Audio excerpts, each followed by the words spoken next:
Now let's continue our discussion with a distinguished panel from Newsmax Washington. Let's welcome in my former colleague on Capitol Hill, the ex-chairman of the House Intelligence Committee, Pete Hoekstra. Pete, currently a Shillman Senior Fellow at the Investigative Project on Terrorism. Likewise at Newsmax Washington, retired U.S. Army Colonel Patrick Murray. Patrick served in Iraq, Russia, and at the UN. Gents, we thank you both for your time here on Newsmax Prime. And in the less than 2 minutes that remain in this segment, Pete, I have to get your take on this fairly quickly. A little less than an hour ago, Newt Gingrich appeared on television saying he would accept the job as Donald Trump's running mate if he is asked to do so. Let's watch and listen. Trump offers the position and is serious about it, which I think he would be after our conversations. Clifton and I would feel compelled to serve the country. So what about that, Pete? Do you think our old colleague in the House is up to the task? Oh, absolutely. I served with Newt beginning in 1993. I helped put together the contract with America. Newt is a change agent. He's the perfect complement to Donald Trump. Washington needs, the table has to be overturned. This is not about rearranging, a few papers or whatever. Washington needs a complete turnaround. A Trump-Gingrich ticket is one that I would feel pretty excited about. Colonel Murray, do you agree? 20 seconds, sir. Look, President Trump needs somebody that knows his way around Washington, D.C., and I know fewer individuals than Newt Gingrich who could do the Capitol Hill. He balanced the budget, and I think he would be a great addition to a Donald Trump presidency. Gentlemen, we will ask you to stick around for the next segment. Oh, and we should note, Newt also ventured a guess that in about a week's time, prior to the convention, to have that weekend for the news, Trump would make his final choice and make that announcement. We'll see about that. Let me announce that we're bringing back both our guests, and we're going to have some of your calls at 1-877-NEWSMAX, 1-877-639-7629, as we continue here on Newsmax Prime. There's no doubt that uncleared people had access to the server, because even after Pagliano, there were others who maintained the server who were private sector folks. So there are hundreds of classified documents on these servers. How many people without a security clearance had access to that server? I don't know the exact number as I sit here. It's probably more than 2, less than 10.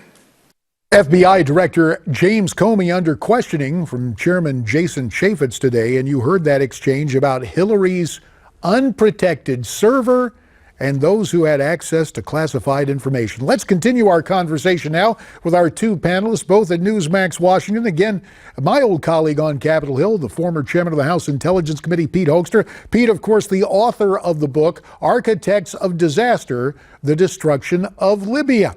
And also with us, retired U.S. Army Colonel Patrick Murray, who served in Iraq, Russia, and at the UN. He is a former Republican candidate for Congress. He's also the author of the book, Government is the Problem. Patrick, first to you. Seems the problem is clear-cut, even though there is not an indictment.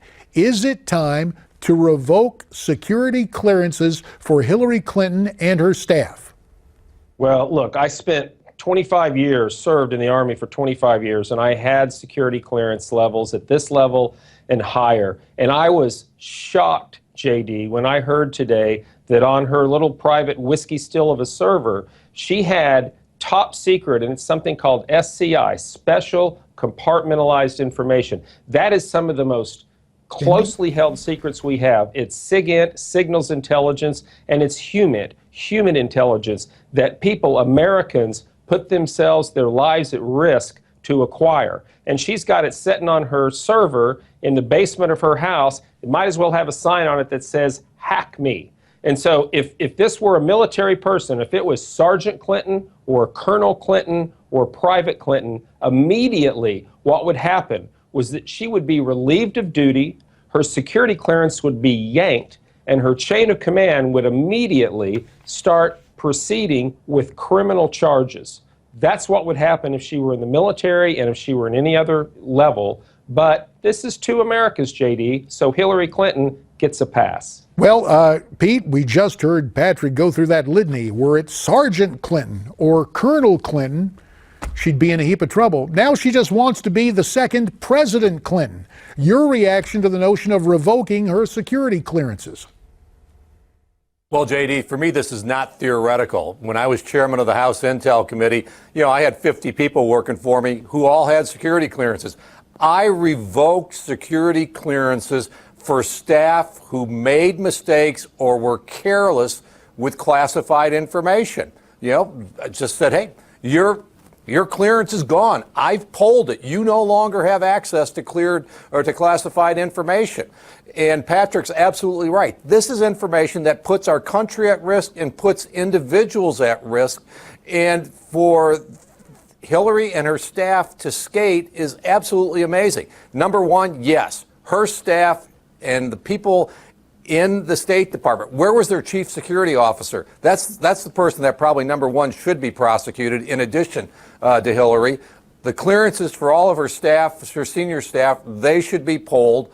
And for Hillary Clinton, it's going to be a very interesting question for DNI Clapper as to whether he's going to brief her on national security issues, because she has shown a total disregard, not only personally, but for the department that she led, that, clearances, security, and all of that really doesn't matter. If the person responsible for security and classified information at the State Department, which is the Secretary of State, the job she held, if she's not going to set a standard, you can bet that the whole agency was terrible at security. It was one big sieve. Well, let's go to the phones, get the reaction of those watching Newsmax Prime tonight. First out to Roy, Utah, where Sandy is on the line. Sandy, welcome once again to Newsmax Prime. Hi, JD. Hi. I wanted to give a different point of view. I think today that James Comey was a true patriot. And How I so? think, How so? Well, I think that it was in the bag from the beginning that Obama was going to pardon Hillary Clinton no matter what. But I think that James Comey, by doing it the way that he did it, brought it before Congress, and he flipped that rock over and showed all the insidiousness and how pervasive that evil goes to 350 million Americans. There's no way to put a lid on it now. Well, let me talk to Pete Hoekstra about this, because, Pete, we've had rationalizations. I thought when Director Comey came out the other day, I couldn't help but think about Chief Justice Roberts and his decisions on Obamacare.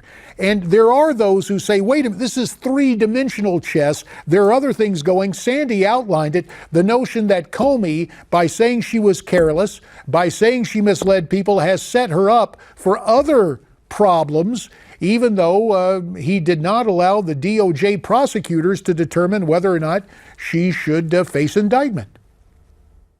Well, I think what Director Comey did do, he's really did set the table for Congress and to refer her testimony to the FBI for perjury, because when you take a look at what she said to Congress, it clearly is in total conflict to what the FBI discovered. Now, to convict on perjury, you do have to show that she knew that she was not telling the truth and that she was willfully lying, which is a much higher standard.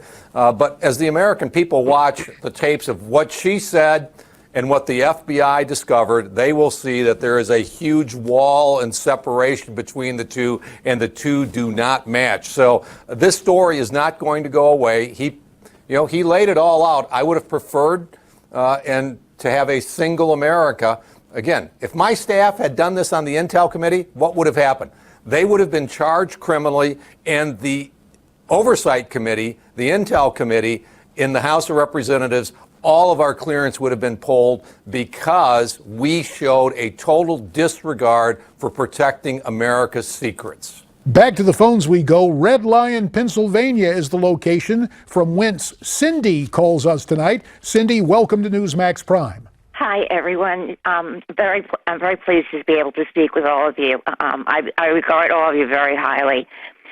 My comment on this is I watched and listened to all the testimony today, and I thought it was very interesting the way the Republicans really questioned and wanted more information about what information they received, how he made the decisions, and so on, whereas the Democrats, 98% of what they said was either to chastise the Republicans for questioning such an important issue of someone who was Secretary of the State, potentially 3 steps away from the presidency then, and who now wants to become the president, and how she is so very careless of how she handles this information. They either chastised the Republicans for wanting to do that, or they just gave testimony of how wonderful Director Comey was. And that sets up the political dynamic, Cindy, and I thank you for your observations. Let me go to Patrick Murray for this. Patrick, you are an Army veteran, but you've also been a candidate for Congress. And it seems that the Democrats and some pollsters are cautioning Republicans. You know, the continual litany on Capitol Hill is this: oh, the Republicans will overplay their hand, and if they're too tough on Hillary, it will elicit sympathy for her and actually redound to her electoral credit, no matter the nature of her misdeeds. Do you accept that theory, Patrick? Well, listen, Cindy, thanks for your question. When I was watching the testimony today, I thought the exact same thing that you just articulated. I watched the Republicans try to go into some detail and try to query Director Comey on how he derived his results based upon all of the evidence that he had. And what I heard from the Democrat Party was, this is a political theater from the Republicans, that's all it is, because as often is the case, and without deviating too much on the recent gun control debate, it's never, ever an issue of facts. It's a matter of just turn this into a witch hunt. The Clintons have successfully done this for what, 30 years? It's a Republican conspiracy. They're all out to get us, and we need to circle the wagons and just move on. You're exactly right, and I think that's what happened today. Less than a minute. I'd be remiss. JD, if I could just... Okay, go ahead, sir. I was just going to... Go ahead. I was just going to add, can you imagine what would have happened if we were talking about Dick Cheney instead of Hillary Clinton? Yeah. Well, there is a clear and compelling double standard, and yet there is a group of Americans who seem to think that, well, both sides do this. Of course, the dynamic at work this year seems to be Washington versus the rest of America rather than traditional Republicans versus Democrats. Gentlemen, your insights and analysis always appreciated. Pete Hoekstra and retired Army Colonel Patrick Murray, both tonight from Washington, D.C. Gentlemen, we thank you for joining us from Newsmax, Washington. When we come back, Scott Rasmussen joins us to talk about politics, what happened today, and what may happen this November. We'll have more of your calls as well as Newsmax Prime rolls on for this Thursday night.